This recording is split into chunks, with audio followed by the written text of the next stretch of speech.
So here we go, episode 3 or issue 3 of Handheld magazine, Go.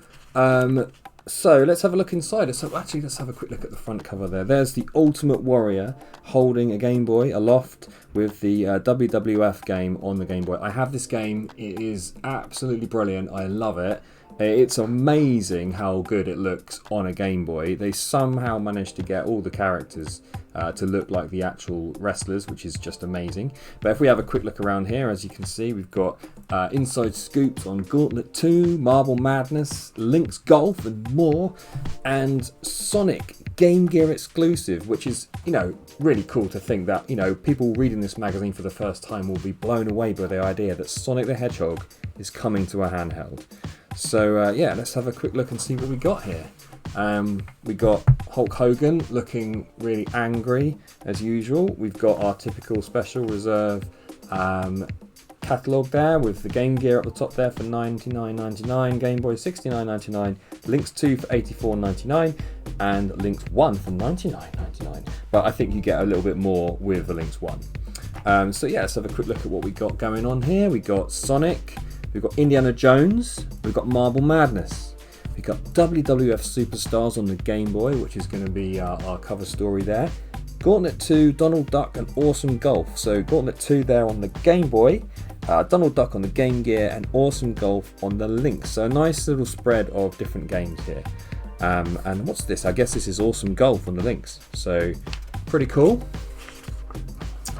And in the news this month, we've got Gallagher coming on the Game Gear. A little interesting story about a tiny keyring Game Boy watch. I think you can get these on eBay still today, new. I think that's just something that's been around for ages. And then the announcement of a Sega Game Gear TV tuner, which is really cool. I own this. Unfortunately, these days they don't work because they're all analog and there are no analog signals. And then lots of people there talking about wanting to get hold of the first issue of Go magazine with Battletoads on the front cover, which of course I have. So that's really fun. Lucky old me. And there's some letters in here from the mailbag looking at the first issue, saying I think it's really great, and get CVG every month. I have to pick up. They were surprised that another magazine came out, and wow, I was really happy. Go is 100%, so they've given Go 100%, which is a pretty good score. And the star letter here is asking, what does Go for?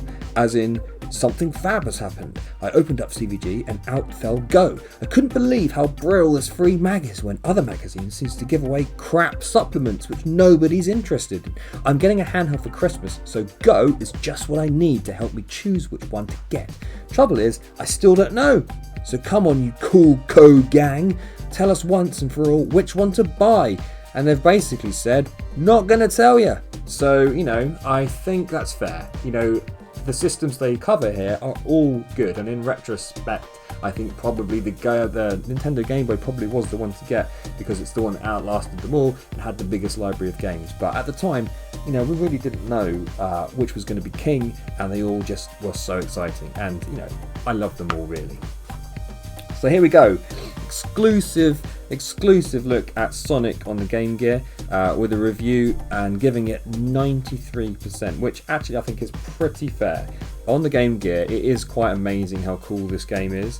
As you can see from the screenshots, the poor Game Gear screen really does a poor job there. It's so washed out and flat, and as we've mentioned before in these videos, the method for taking a screenshot back in those days was literally to take a photo with the camera, so you get the glare off the screen, the glass in front. It's really not great, but you can even tell from these photos that it is an excellent looking game. It really does look amazing, and everyone here seems to like it. There's lots of little features telling you about what the different power-ups do. They are slightly different, I seem to remember, from the Mega Drive version, and yeah, they love it. They're giving it 93%. And some more adverts on the side here, and a little advert here saying, if an advert is in print, is it proper? So you can complain if you think that it's not great. So these are the guys to write to if you think some of these adverts are a little bit dodgy.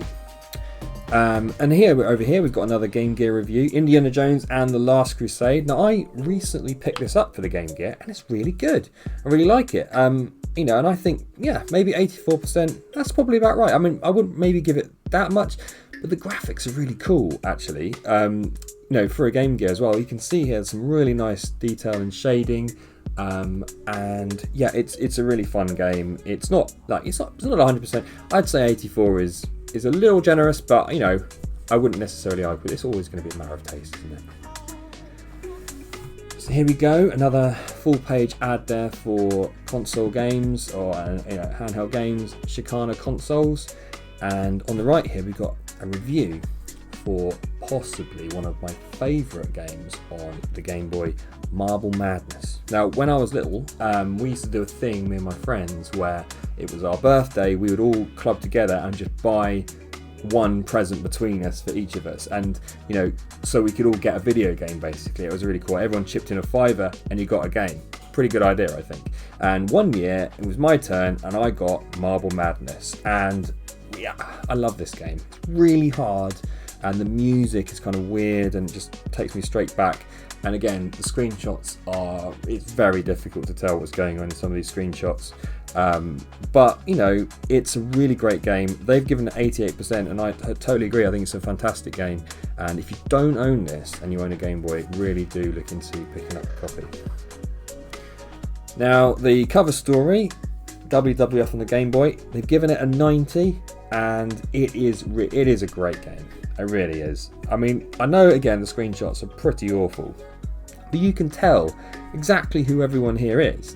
You know, Mr. Perfect, Ted DiBiase, Hulk Hogan. I don't think I've ever made it past the 3rd level. So I think you start as Mr. Perfect and you fight Ted DiBiase, and then you fight, who do you fight? Macho Man Randy Savage, and then I think I've made it to Hulk Hogan, and then I don't think I've made it past that. I don't think it's that hard. I think I'm just rubbish. But yeah, there's the title screen there, and you get this kind of like smack talk as well, like, you know, Street Fighter 2 style, which is really cool. And it's just an all-round package, really, this game. I thoroughly recommend it and totally agree with that review. Now here we've got a competition to win an incredible WWF Champions belt. I'm sure it's real. I'm sure that isn't a fake. I'm sure it's the actual heavyweight wrestling champion belt that Hulk Hogan is wearing in the photo there. That's pretty cool.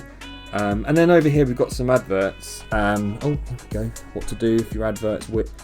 Yeah, okay. So hang on a minute. Let's have a little focus in here. I've just noticed something. So just bear with me 1 second. I'm just gonna zoom in a little bit on this, so we can have a proper look at this. All right. Okay. So bearing in mind, this is a kids magazine. Let's have a look. Naughty joke line. Okay, alright, yeah, fine. Hotline for naughty jokes. Smutty jokes. Ooh, okay. Horror line. Ultra naughty joke line in very small letters there, alright. Sounds of torture. Not sure about that one. Yeah, okay, I'm not entirely sure my mum would be that happy if I rang up not just an expensive hotline in the 90s, but sounds of torture. We got good snogging guide, and I think the illustration here is quite impressive. And a good, I mean, what do you get when you ring it? What do they say? Chat up lines. Okay, I can probably see how that works. Your ideal love partner. No explanation needed. And then, I think we're all looking at this. Confession line.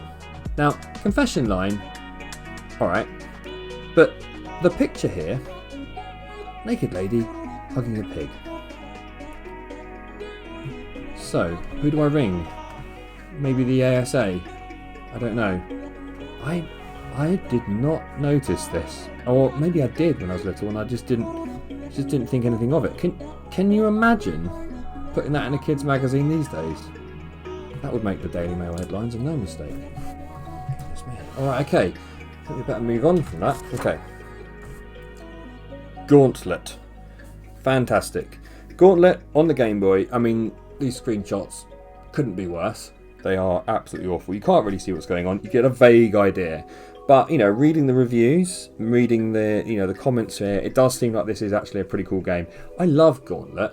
But the thing about Gauntlet was in the arcade was everyone crowding around together and playing together. It was a 4-player game, and I'm pretty sure you can't play 4-player. But here it says, although the Game Boy is an ultra-powerful cracker of a machine, even it cannot handle the dazzling 4-player action of the original Gauntlet 2 co-op. But fear not, all you Link Lead owners, attach 2 machines together and the pair of you can compete in head-to-head dungeoning, so 2 of you can.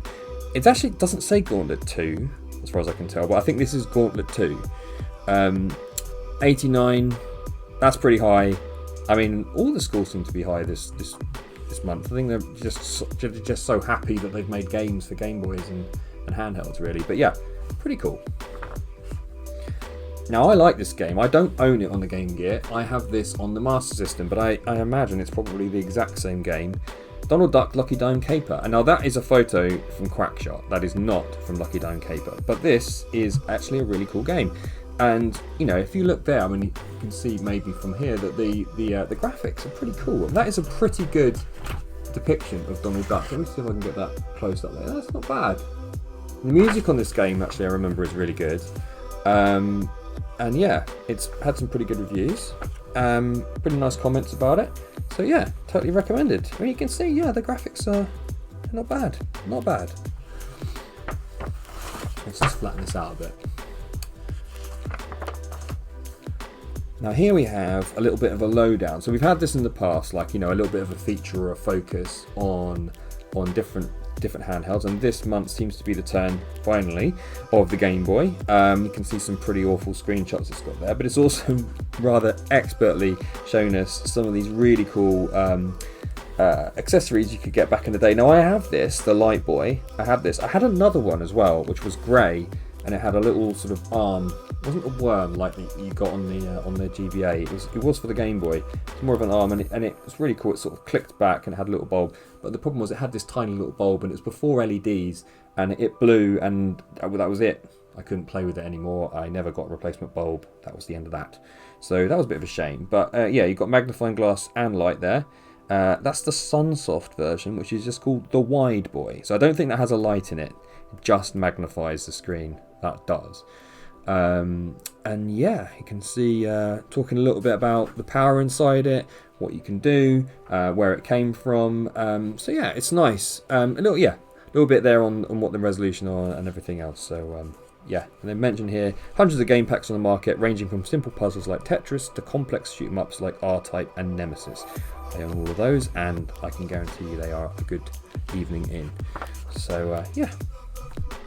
Awesome golf on the Lynx. Now, I don't know much about Lynx, but this is that's actually a pretty good looking game. Now the Lynx was 16-bit, as we've mentioned, so these are pretty good looking graphics, and I like golf games, and golf games on the go does just seem to work for me. I think the fact you can just sit down, huddle up in the corner of a sofa and just have a quick game, and if you're really not in the mood for trying too hard, you can just smash the ball around and just hope for the best. You can make what you make of it, spend ages lining up your shot, or just smash the ball around. That's kind of the fun of golf on a handheld or any kind of console. So yeah, awesome golf. They've given it 87. That's again pretty high. Don't think they've given it any game on here less than 85. So yeah, not a bad month for gaming on the handheld. And then a quick look here, next month, more handheld action than you can shake your carrot at. How does the best mag get even better? It's easy when you know how. Go!